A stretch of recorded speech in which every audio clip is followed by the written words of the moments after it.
A wonderful episode of Point Sports Extra. My name is Shegun Odun. I have my co-anchor, my co-analyst, and my colleague here with me in Eniton. Daramola. Good afternoon to you, Eniton. A wonderful afternoon to you, Shegun, and to our viewers out there. It's good to be here again. It's good to be here again. Very quickly, we begin like we always do with Point Sports Extra, the print edition's front page. And you have his picture there. Mr. Dependable, Mr. Reliable, a man who has played all the games in 2 consecutive seasons for his football club. Of course, the club where he plies his trade. I'm talking about not a person but the Super Eagles player, Alex Iwobi. He has played the entire 38 games for Fulham last season, and he has equally played the entire 38 games for Fulham in the season that just got concluded yesterday. That's 76 games. Anytime. Complete madness. He has to be one guy the manager relies upon for you to play not just 1 season but 2 seasons. Perhaps even next season he will go the entire 38. If he's not injured. Man, that's big. That's huge. You know, coming from someone like Alex, Iwobi. Like you said, is someone that Marco Silva, if I'm not mistaken, relies on so much, and he's been so instrumental for Fulham, such that when they play big teams like Manchester United, I think it was the first leg, he scored. It turns up. Winner. It turns up, and Sorry, what club do you call it? Shegun rest. No, what club do you call it? Shegun rest. All right, cool. Just rest. No, it's Manchester United. We're talking about Alex Iwobi and Manchester United. All right. Anyways, it's huge. It's a big, it's a good record for Alex Iwobi. He's one player that has been really reliable when it comes to the club side, and for the Super Eagles too. You can name some players that you can always rely on them to always turn up anytime. Although there are some games where you feel, oh, maybe this is here, this should have been done, or should have been done this well, but you cannot deny the fact that Alex Iwobi last season, and especially this season, this just concluded season, he was amazing, absolutely amazing, especially for his club side. He's one player to give kudos. He increased his tallies, his numbers this past season. Yes. His assists, double his figures, goals, double figures. I think he was really enjoying himself this recently concluded season. He was enjoying himself. And I just enjoying wish himself that he could, just transfer that form that he has in the club to the Super Eagles. It would be really amazing. Okay, well, it's too late. I would just say maybe we should just bring, a Marco Silva down to the Super Eagles, come across the Super Eagles, because he really, it's not just about the goals, assists, you need to count the assists, and then his, presence in a part of the team. Exactly, he looks like the center of the team, and everything just works, around him, and it's really, really amazing, Kudos. I also think he was the most consistent Fulham player up front, because Jimenez was in and out of. Yes, Jimenez was in and being out. a The great former guy. Manchester United player. What's his name? I mean, Harry Wilson too was in and out. This former Arsenal guy was not always brilliant all season. Exactly. But Iwobi was always there. He's always there. He was just reliable. He was always there. Just reliable. All right, very quickly move on to the home front now. Still on the front page of Punch Sports Extra, the print edition. Team Delta are taking these Ogun games. They're taking it seriously. Performances everywhere, skyrocketing the number of gold medals they are getting. And except anything unusual should happen, it looks like they're going to seal this. I mean, they are the headquarters of sports in Nigeria. Exactly, Talents absolutely. in all fields, all spheres, all sports. They are there. Delta, what are they doing correct in that? Well, place? I think it's just shared dedication. When you're dedicated, when you have your eyes set on the targets, you would obviously certainly. So that's what they're doing correctly. It's the nail. Well, I guess that's what they're doing correctly. And again, you mentioned except anything goes wrong. I think there's nothing that can actually go wrong than what went down during the weekend when lights were off at the stadium. And regardless, Delta, they're flying. The team Delta actually flying the flag high. I think the race is between Delta and the team in the second spot. The big gap is just too wide. The first and the second, and then the rest. It's like that. Delta, the team in second, and then the rest. I was looking at the table, I think it was yesterday or 2 days ago, and I was looking for Lagos. And unfortunately, I think I saw Lagos on 8. Somewhere. 8. Yeah, and you'll be expecting, Lagos, but it is not always like that. It's not about the fame. It's not about getting the job, done. And Team Delta are doing absolutely that. Even the host Ogun State are somewhere in 4th. So, well, 4th is not too far, right. but you look at the margin again. But even Delta has been able to amass gold. The difference. Exactly. So there's a big difference. What people need to understand when it comes to tournaments like this or competitions like this, just like the Olympics too. What matters, what gets you on top is the gold medal. Yeah. So if you have the first with 3 gold medals, and then the second with maybe just 1 gold medal, and then like maybe hundreds of silvers and bronze medals, it counts for, when it comes to the table, it counts for nothing. The first has to be the one that has, the most amount of gold medals. And presently, Delta has the most amount. I think the last time that I checked, I think they had about 30, if I'm not mistaken, or over 30. It's over how that. In the world did they get? Because the tournament I've just been able started to. how long ago? I mean, in a week. It's amazing. It's amazing. The Ogun Games comes to a conclusion this coming weekend or Saturday, the 31st of May. So we still have a couple of days to see if anybody can, just fight Delta off that first spot. But like I said earlier, hey, I doubt it. Those guys look like they are still going to keep getting more. But there's actually a big question. If you permit me, there's actually a big question. We see tournaments like this come and go. We see Team Delta or the other teams, that probably win the tournament at the end of the day. They do well. They do, amazing. It's amazing what these guys do. The numbers that they pull.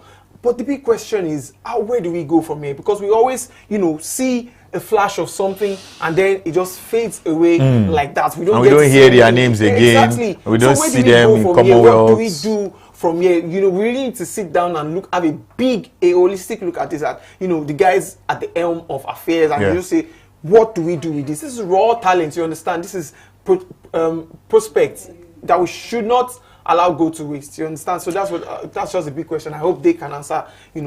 These heavy questions. All right, very quickly, we're still sticking with the front page. Eberechi Eze had a fantastic season with Crystal Palace, ensured they won a trophy for the first time in their history by scoring that winner in the finals, even though many persons didn't expect them to win. But they won.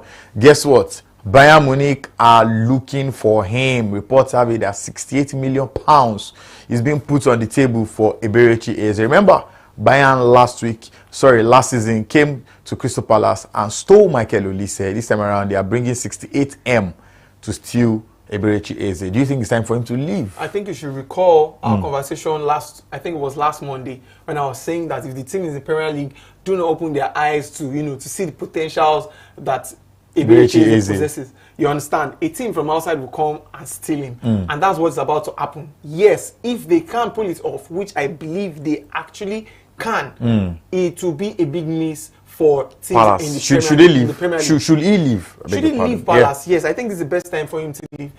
Last season, it was close to joining Manchester City, if I'm not mistaken. So that looked like, a proper time for him to leave. And then you'd feel, maybe this season he won't play so well, he won't do so well, but he had a wonderful season, this just concluded season, and this is the perfect time for him to leave if he would leave. However, if you are following the news, you'd see or you would hear that Pep Guardiola is already making an exit for a certain what's his name now, Jack Grealish, to leave the club, and they'll be looking for a replacement for Jack Grealish. You understand? But if Bayern Munich could have stolen, let me not say stolen, but if they could have taken Olise and made him the Rookie of the Year, he won the Rookie of the Year in the Bundesliga. They will do the same thing with Eberechi Eze. £68 million, if I'm not mistaken. Yeah. It's not too bad. Manchester United are 99.9% close to sealing Cunha's for 65. For 65. But is that a good deal? Is that a good buy? Should they have gone for Eberechi Eze? You never. Perhaps they don't want him. Perhaps they need a Matheus Cunha. Very quickly, still talking about transfers on the front page this morning. Kaori Mutoma is said to be on the mind of Mikel Arteta and may just be on his way to Arsenal. Quickly, Kaoru Mitoma came from the Japanese league for, is it 5 million or 7 million? About 5 million. And in 2-3 years for Brighton, he has brightened up the league, and then now he's wanted by Arsenal. Wanted by Arsenal, wanted by, did you say Manchester City? No, Arsenal. Arsenal. Okay, well, I think it would be a good push for him, you know, to move away from, what's his name, Brighton to Arsenal. Arsenal needs a competition for what's his name now, the Brazilian guy, Martinelli. They actually need a proper... But they have a Leonardo Trossard. Trossard equally came from Brighton. Yeah, from Brighton, but he's not a starter at Arsenal. And you can always, you know, switch Trossard from that flank and sometimes play 8, sometimes, you know, as a false come nine. to Bukayo's role if there's an injury. He looks like a utility, you know, and probably Kaoru can also play on the right as yes, well. but a threat like, you know, Mitoma would be huge for Arsenal. But is he the kind of player or the kind of player they need to win a trophy? That's what we still need to find out, because they need players that can win them. Yes, quality lads. Players that can win them trophy. So if they think that's the kind of player that would win them trophy, by all means, they should go ahead and sign Mitoma. It would be an absolutely good buy for us. All right, lastly, before we move away from the front pages, it's important that we inform you that Xabi Alonso has been unveiled as the manager of Real Madrid. And guess who is taking his place as Bayer Leverkusen? Yes, Erik ten Hag. I mean, look at that swap. Perhaps any people wouldn't have seen that coming, especially for Ten Hag. But quickly, before we leave Anytime, Xabi Alonso, 3-year deal with crazy Florentino Perez and Real Madrid. You know the pressure that comes with coaching Real Madrid. Do you think he may be losing his job anytime soon, or do you think he'll be giving trophies like he has promised? Oh, well, I think it's too early, you know, to determine whether he would lose his job anytime soon. He's filling in the boots of a Carlo Ancelotti, a serial winner who unfortunately ended last season trophyless. No, he did not. Actually, he won the Super Cup and another cup that season. No, it was that season. No, it was the 2024-2025 season. No, I'm just saying, I'm stating facts. Let's talk about domestic league. Leave the Super Cup. Domestic league, all right. Let's talk about the major trophies. You know, you talk about domestic league and then the Champions League before you now go to Super Cup. Super Cup is not, you know, not important, if you permit me to use that. You know, it's not less important. Yes, it's not less important, but then, you know, when you talk about major trophies, you talk about, you know, I'll just balancing the statement. Whatever. You talk about the local leagues or domestic leagues, and then you talk about the Champions League. But what I'm trying to say is Xabi Alonso, as, you know, good as he has been for, you know, as a player, and then, you know, as he has started as a coach, especially for Bayer Leverkusen, it's going to be a big shoe to fill, especially with the pressure that comes with, you know, coaching Real Madrid. But does he have what it takes? Yes, absolutely he has what it takes. But it's going to be a big task because there's a certain Barcelona who have, you know, extended the contract of, what's his name, Hansi Flick, who has been really amazing. Looked like a round, you know, peg in a round hole for Barcelona. So it's going to be a very tough one. It's always been, you know, Barcelona versus Real Madrid. And then sometimes when there's a, you know, there's a turn in the pool. You have to mention Atletico Madrid comes in, and then just when everybody is asleep, they know the perfect time, you know. But it's usually a case of Barcelona versus Real Madrid. So it's now Xabi Alonso versus what's his name now, Hansi Flick. But the big task for Xabi Alonso is getting Kylian Mbappe to hit the form that he hits this season and more, and getting, what's his name now, Vinicius Junior, Bellingham, Tchouameni, Rodrigo, and the guy on dread, what's his name, Camavinga, all these guys. And he needs to work on the defense, because the last season you saw how, you know, weak the defense was because of injuries and all, and they need to, you know, to restock. So it's going to be a big summer for him. It's going to be a big Erik ten Hag at Bayer Leverkusen. I mean, is he going to succeed? He has what it takes to succeed. Manchester United has showed, you know, that they are anybody can come to Manchester United and get drowned. It's pretty obvious. But now it's a big task for him, you know, going to Bayer Leverkusen. So he's going to succeed. What it takes to succeed. All right. Yeah. All right. We're moving away from the front pages now. I mean, that's definitely all we have for you on the front pages. But hey, if you want to get more and have a fantastic read, please meet with any of the vendors around and grab a copy and enjoy yourself. Let's dig in very quickly now and dig deep and tell you what happened this weekend. I think we should be starting from what happened on Friday, where Inter Milan thought they were going to get a trophy. Napoli was also playing against Cagliari. Inter was playing against Como. Inter was leading against Como. And guess what? Napoli equally defeated Cagliari 2-0. And this man has done it again. Antonio Conte winning the Italian league with another different club entirely. Anytime it came down to the wire 1 point between Inter Milan and Napoli. In the 37th game, Napoli could have given the edge to Inter Milan, but a penalty in about the 89th minute, courtesy of a penalty that came off, this kind of incident, led to them not getting all 3 points against Lazio. And then at the end of the day, Romelu Lukaku, Antonio Conte, Scott McTominay, who was actually player of the season, just came in and just took it off everybody. Player of the season. They've gotten another Serie A title. Yeah. Congratulations to all of them. Absolutely. How did that happen? I mean, Inter Milan could have defended it, but football, like they say, you never know what happened. Absolutely, you never know what happens in football. You recall that we were discussing, the situation with Napoli when they started the season. It started off quite well. They were on top of the Serie A table, and then almost immediately or somehow they dropped. From first, I think they dropped to like maybe third or thereabouts. It was looking like, these guys are not, going to win this trophy. And then again, they came back. Inter Milan started to lose. I think it was the pressure of the Champions League. Playing Barcelona 3-3, it's just too... No, really. I think it was the pressure of the Champions League. Now, I'm not, giving an excuse for Inter Milan, but, you will not rule out that fact that the pressure of playing in the semi-final of the Champions League, I think, is setting, for the guys. And, before you knew it, they just like Liverpool lost. There was Atalanta in the mix somewhere too. They lost. There was Atalanta in the mix. Because Ademola Lookman was, firing in, scoring.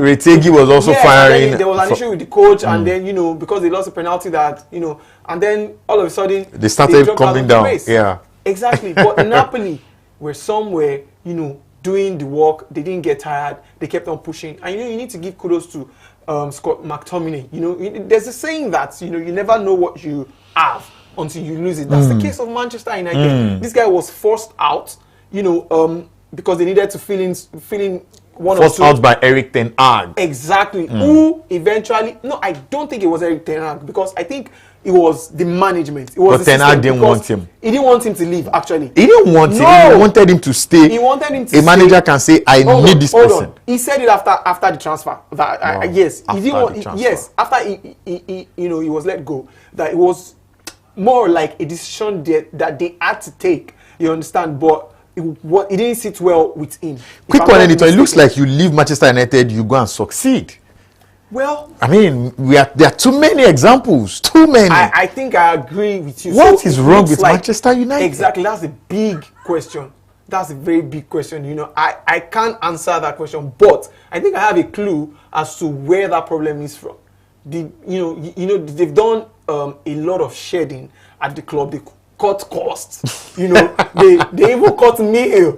They couldn't even transfer their workers to the final of the Europa League. Such that, it was the manager that was paying. The manager and some players had to, cough out cash to pay for some fans. Unfortunately, they went there to lose. However, they went there to lose. The problem in like you asked, what the problem is. I think the problem lies with the Glazers family. Until they leave that club, there would likely be no change. I think so. Because should I go further? You can go further. So these guys when they bought Manchester United, the club was debt free. When I say debt free. Manchester United ranked like maybe I think the first two between Manchester United and Real Madrid. If not first, the most what's the word now? Profitable clubs in Europe. When you look at the top 10, between that time it was between Manchester United and Real Madrid. Unfortunately, these guys bought Manchester United off a debt, and now they loaded the debt on Manchester United. Club. And unfortunately, they have not finished repaying the debt, and it kept on accumulating. And they are taking profits. Kept on taking profits from the club, and they are not giving back to the club, and everything just goes down. So sad. I understand this thing. So sad. And variable. And the leaking roof and all of that. And then you need, if they don't leave, they had last season. I think it was last season. It was close that they had some buyers, and there was this Arab suitor who wanted to actually pay the entire debt, and he was ready to build a new stadium. But no, they didn't want that. They wanted, you know, a Manchester United fan in Sir Jim Ratcliffe, who reality has now set in. And he's doing all the needful. Yeah, because he already knows the problem at hand now. He didn't know it from outside. He was, you know, looking all this, but now he knows the deal. He knows the cocoa now. And, all right, we are congratulating Napoli for winning the league. You know, we just have to talk about Scott. I saw it. I saw it. It was. That was the goal that I just switched. Oh my God! Please. Sweet. It was a nice goal. Don't no. Sweet goal. All right. Now let's talk about the English League, where about 4 or 5 clubs were battling it out for the top 5. And at the end of the day, controversy won. Controversy won because Morgan Rogers did score, but the referee had blown for a foul before VAR could take a look. And when that happened, I mean, what's his name now? The manager of Aston Villa said the referee came to him and apologized. Unai Emery, and said the referee apologized to him. But at the end of the day, what happens? The apology. And so the apology does not bring back the Champions League. They've lost close to £100 million for not qualifying for the UEFA Champions League. Now, what happens to their plans? Of course, they have launched an immediate, what's it called now? Complaint to the FA, but what comes out of it, they know the only thing that comes out of it is sorry. It's an apology. So you don't get me injured and then tell me sorry. I mean, what will sorry do? He was really angry. He was very, very angry. He was just saying he didn't want to talk. I don't want to. You know when Mourinho did that, nothing. And you know he's just saying nothing because if he should speak. Yeah. But now they equally ask that going forward, they need the top referees to manage important games. And that guy that was referee was second to the last of the top 10 guys that managed the last games, and noting that their own game was very important. Remember what happened after time yesterday? The Man United game against Aston Villa was so long because of the red card and all of that. Yes. They waited for the Chelsea Nottingham game, the Newcastle game. They all waited for the second half to begin so that they will start at the same time. Yes. Shows that they wanted a fair play. Unfortunately, the referee had all the headlines in his mouth. And guess where the controversy came from? Manchester United. It just had to be Manchester United. I really do not understand why. No. There's a reason I'm going there. I really do not understand why, you know, it should be that every controversy that comes from, you know, the Premier League, Manchester United is involved. You know, it's really sad. Did you see that mistake? Yes, hold on. It's really sad from the point of Aston Villa that they had to suffer, because it was after that Manchester United scored. It could have been a different ball game entirely if they had goal first. And you never know. That's, you know, their Champions League qualification just, you know, went away like without goal, they will have at least gotten a point. Exactly. So I don't know. I don't know what could be done. They could never replay this game. It's gone. The season is over. You understand? But I think that, like Unai Emery said, big games should be officiated by big referees, because tensions and everything that comes with it. Yes, the other guys, you know, they could come up, they could step up to the game, but you know, they unlikely they are capable, you know, because as an employer, you know the capabilities of your employees, you understand. But you know, when it comes to errors like this, and obviously you'd hear a lot of things, you know, this has to be, and it's, you know, it's unfortunate. It's just unfortunate because that was a big controversy and it had a major impact. Not just the game. Not just the game. The entire season for Aston Villa. Yes. Champions League qualification. Yes. You know, I mean, qualifying for the Champions League gives you more bucks. I mean, you get so much cash from it that you can do whatever, you can buy play. It will have put them in a more juicy position. I really understand the frustrations of Unai Emery. However, the only good thing about this bad patch is that there's only one manager that they call the king of Europa League football, and that is Unai Emery. I mean, I think he has won it more than any other manager. He understands the Europa League, and there's a strong possibility that if he does what he knows how to do best, Villa may just go on all the way next season. But for him, he probably feels, I'm done with the Europa League. I'm going to be chilling with the big boys in the Champions League. And I have the quality. They only lost to PSG in the quarterfinals. Yeah. I mean, with a different situation, they could have been in the semi-finals and even in the finals. Yeah. So he was probably thinking about building on that. And then you now come with, oh my goodness. Apologies to him. But then again, you know, when you talk about mistakes like this, yes, mistakes happen. You understand? I understand that fact that you cannot rule out the human error. But then look at the entire game overall. You would ask questions of Aston Villa as well. How they approached the game, how they played against these Manchester United. Exactly, like I didn't expect Manchester United to outplay them. I didn't even expect Manchester United to score. Exactly, I was expecting Aston Villa to do, you know, a number on Bang, Manchester bang, United, bang. just, you know, just seal the And game get it done. and get it done because, you know, it's this Manchester United. Apologies, but this Manchester United, you get, but for Manchester United to be having like maybe like 5 shots on target, about 16 or thereabout shots overall against Aston Villa, you know, I didn't just see that coming. All right, very quickly, we'll talk about the other game that was really very controversial, not controversial in that sense. A game where they needed results, talking about Newcastle playing against Everton, and they didn't just draw, but they lost. In fact, after the game, they just felt, oh my God, until they had the fans celebrating. So now they need to check on their phones to score. Oh my goodness, we've qualified for the... Reminded me of the Eredivisie. It was so funny. And they started celebrating like, wow, we didn't expect this. Because they thought losing would definitely take them to Europa. Yeah, only for them to find out that not only did Villa lose, but Villa lost 2-0. They were on the same point, but goal difference and all of that. But the biggest one yesterday, without a doubt, was Chelsea against Nottingham.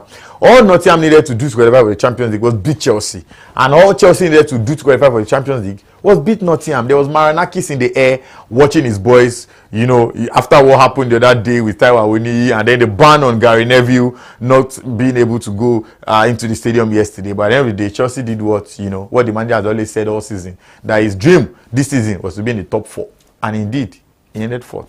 Anytime. Yeah, that's the dream for him. For Maresca. It's what you say you get. I always win a trophy in the second season, and he got it. And the top 4 man got it. Oh well, so it's a big dream for him. You know, kudos to Chelsea. Congratulations to Chelsea because you really need to see how they celebrated yesterday in the dressing room. It was as though they had won, you know, a trophy or the league. But you know, it was a job, you know, well done. They had, you know, a difficult season, kind of, because you would say that. And then their talisman, what's his name now? Ice Cold Palmer. Failed to be a talisman. He left, you know, the North Pole. Ice. Yeah, he left the North Pole and came to, I don't know, maybe northern Nigeria. And you know, he just lost his form at the point that other players did not turn up as expected, and this man Jackson, you know, did not Michael for them. We understand, and it was all that. But you know, kudos to Chelsea that they sealed, you know, the top 4 or top 5 now, if I would say, spot, and they got the qualification for the Champions League.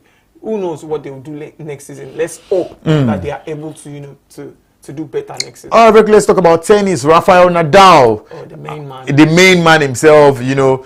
I was just watching a video of him talking about what Djokovic did to him when Arsenal did beat Real Madrid, and he sent him a text to check on him and his family. He said he didn't even understand until he said, oh, because we lost, guys checking. You know, he didn't get it that he was not checking on him, but was mocking him. Although he said he returned the favor after Arsenal also got dumped down. Like, I'm also checking on you and your family. But this is talking about tennis now. It's Roland Garros season. Yeah. You know, beautiful thing about Roland Garros is when you win Roland Garros, you know, the money of Garros is always Garroshing. It rushes. I mean, it's always, you feel it. But this time around, this man is a man that is the king of clay, like they do call him. And the king of clay, not exactly being the king again. This, of course, you know, is now done with the game and all of that. But still the king. I mean, still the king of clay. Rafael Nadal doing Rafael Nadal things. Quick one, anything. Oh well, Rafael Nadal has been a big influence when it comes to tennis. You know, I don't know if you saw the picture yesterday. They had Rafael Nadal, everybody, Roger Federer, all the big boys, Novak Djokovic, and then Andy Murray. You know, those guys in that form. Those guys were. No, Murray is here. I know, but you cannot rule out the fact that, you know, when you mention these guys, you would actually mention Murray, and it was just Murray would just be here. No. It was just unfortunate that Murray had to suffer, you know, a series of injuries. You know, but you know, it won't take out the fact that he was an absolutely amazing, you know, player. But when it comes to, you know, the Kings, Nadal was my guy. I don't know about you, but for me, Nadal was the guy for me. And I, you know, usually get angry when he loses to Novak Djokovic. Novak was like the thorn in the flesh for Nadal. But, you know, it's a big one for these guys, and he's done amazingly well for himself and his career. And, you know, Well, you look to see what's next for him. All right, as we leave, as we round off, let's tell you that the NPFL, the Nigeria Premier Football League, has equally ended the season. Of course, we know Remo Stars won that for the first time. It was an interesting season for them. And I think I'm glad to say that on the last day I was there, watch them lift the trophy and all of that. But the 4 guys that are going down are down and out. Not without its controversy. Reports had it that yesterday there was 20 plus 90 minutes extra, even though some persons have said that was not what happened. The where we used to check results online, that place now, that they didn't update results and all of that. I mean, controversies until they scored before the game ended. But anyway, the guys that are going down are Heartland, Sunshine United. Stars, Akwa United, and Lobby. They've all gone down, and Akwa United wrote a long letter on social media yesterday, and I was wondering if you guys have put this energy into your performance this season. The letter was long, like Ruben Amorim's speech to Manchester United fans. So why? Now I was just saying, like, why? All right, sorry. There's no way that everybody will do anything and you don't mention Manchester All United. right. Shows the impact of that. I think we should round up. Anyway, those guys have gone down. Ikorodu City, I mean, they came from relegation and they were really doing badly, and then they picked up. They ended 4th. They are not making the continent, but these guys may come up next season and do great things. For Remo Stars, we want to see what happens to Daniel Gumodele's team, especially as they are now in the qualification stage of the CAF Champions League. 50k dollars already secure. If they do make it into the CAF Competitions Cup, that is where the big money is. $400,000 US dollars. Calculate that time. 50k money. Okay, sorry. 50k is not small. So 50k is secured. And then if they go a step higher, 400k multiplied by 1.5. How much is the thing now? About 1.5 to 1.6. Everybody go smile now. Man. Unfortunately, my prayer is saying it's time for us to go. See you guys next week. I mean, when we come next week, it will be a new month. Yes, because this is the last episode in the month of May. For sticking with us all through the year up until now, thank you very much. Everybody, thank you to Anyton, Daramola, for being a part of this. Like I always say, you guys are the biggest reasons why we are here, because if you are not there, definitely we will not be here. Stay out of trouble, end May well. The week is a blessed one for you. God bless you.